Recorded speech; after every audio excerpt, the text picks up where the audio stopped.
Good morning मेरे प्यारे साथियों।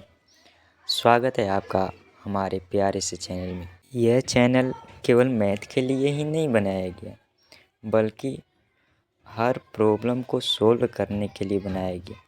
हर सब्जेक्ट की प्रॉब्लम सोल्व की जाएगी।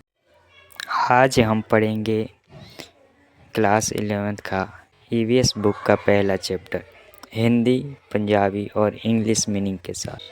क्या आप तैयार हैं? तो आइए हम शुरू करते हैं आज का चैप्टर।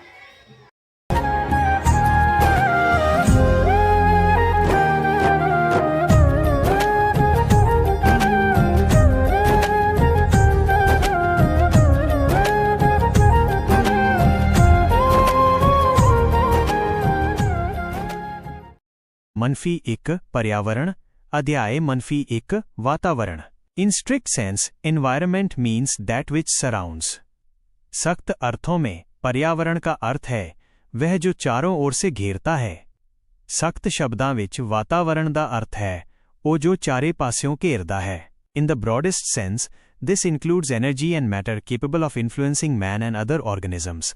व्यापक अर्थों में इसमें ऊर्जा और पदार्थ शामिल हैं जो मनुष्य और अन्य जीवों को प्रभावित करने में सक्षम हैं। व्यापक अर्थां विच इस विच ऊर्जा ਅਤੇ ਪਦਾਰਥ ਸ਼ਾਮਲ ਹਨ ਜੋ ਮਨੁੱਖ ਅਤੇ ਹੋਰ ਜੀਵਾਂ ਨੂੰ ਪ੍ਰਭਾਵਿਤ ਕਰਨ ਦੇ ਸਮਰੱਥ ਹਨ। But in practical terms it is the medium or specific surroundings which interact with the organisms for their adaptation. लेकिन व्यावहारिक शब्दों में यह वो माध्यम या विशिष्ट परिवेश है जो जीवों के साथ उनके अनुकूलन के लिए क्रिया करता है। पर ਵਿਹਾਰਕ ਸ਼ਬਦਾਂ ਵਿੱਚ ਇਹ ਉਹ ਮਾਧਿਅਮ ਜਾਂ ਖਾਸ ਆਲੇ ਦੁਆਲੇ ਹੈ ਜੋ ਜੀਵਾਂ ਦੇ ਅਨੁਕੂਲਨ ਲਈ ਉਹਨਾਂ ਨਾਲ ਪਰਸਪਰ ਕਿਰਿਆ ਕਰਦਾ ਹੈ। This is called natural environment. इसे प्राकृतिक पर्यावरण कहा जाता है। इसनू कुदरती वातावरण कहा जाता है। Environment can also be defined as the sum total of conditions that surround a man at a given point in space and time. पर्यावरण को उन सभी स्थितियों के कुल योग के रूप में भी परिभाषित किया जा सकता है जो किसी निश्चित स्थान और समय पर मनुष्य को घेरती हैं।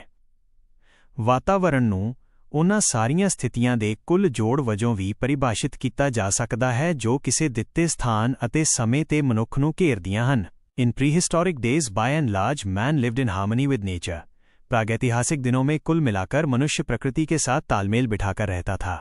पूर्व इतिहासक दिनां ਵਿੱਚ ਮੋਟੇ ਤੌਰ ਤੇ ਮਨੁੱਖ ਕੁਦਰਤ ਦੇ ਨਾਲ ਤਾਲਮੇਲ ਵਿੱਚ ਰਹਿੰਦਾ ਸੀ। But presently man is exploiting nature and the environment is changing steadily with the passage of time.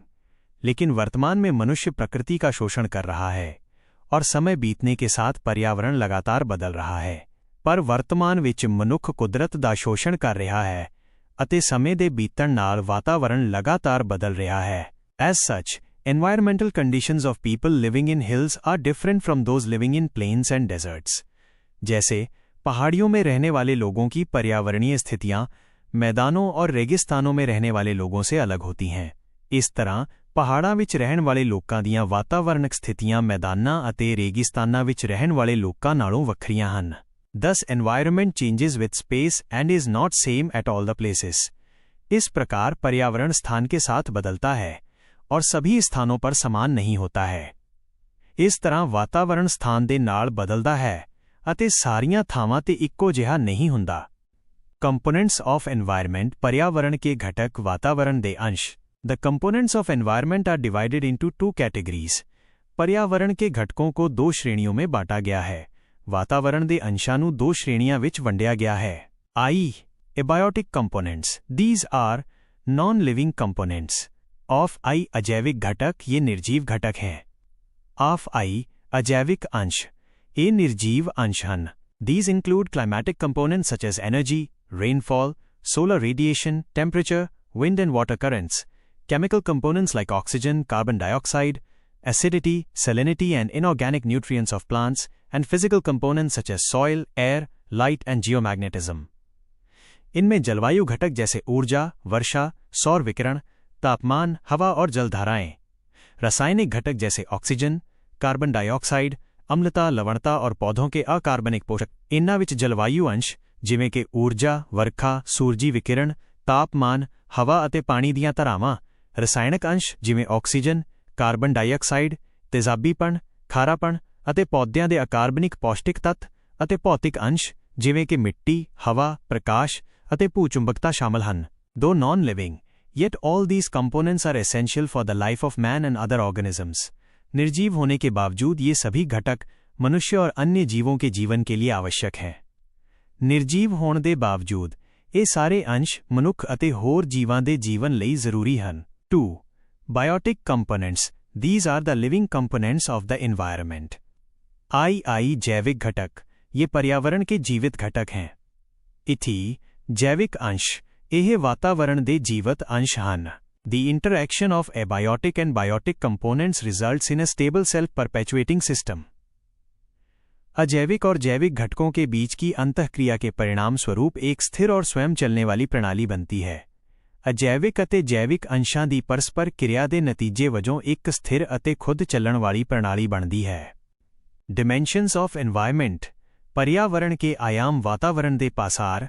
Environment has 3 dimensions. I. Physical, biological. I.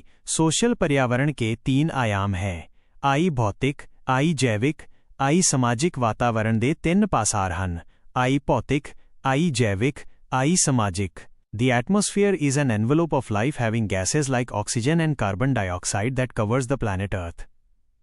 वायुमंडल जीवन का एक आवरण है जिसमें ऑक्सीजन और कार्बन डाइऑक्साइड जैसी गैसें होती हैं जो पृथ्वी को ढकती हैं। वायुमंडल जीवन ਦਾ ਇੱਕ ਘੇਰਾ ਹੈ ਜਿਸ ਵਿੱਚ ਆਕਸੀਜਨ ਅਤੇ ਕਾਰਬਨ ਡਾਈਆਕਸਾਈਡ ਵਰਗੀਆਂ ਗੈਸਾਂ ਹੁੰਦੀਆਂ ਹਨ ਜੋ ਧਰਤੀ ਨੂੰ ਢੱਕਦੀਆਂ ਹਨ।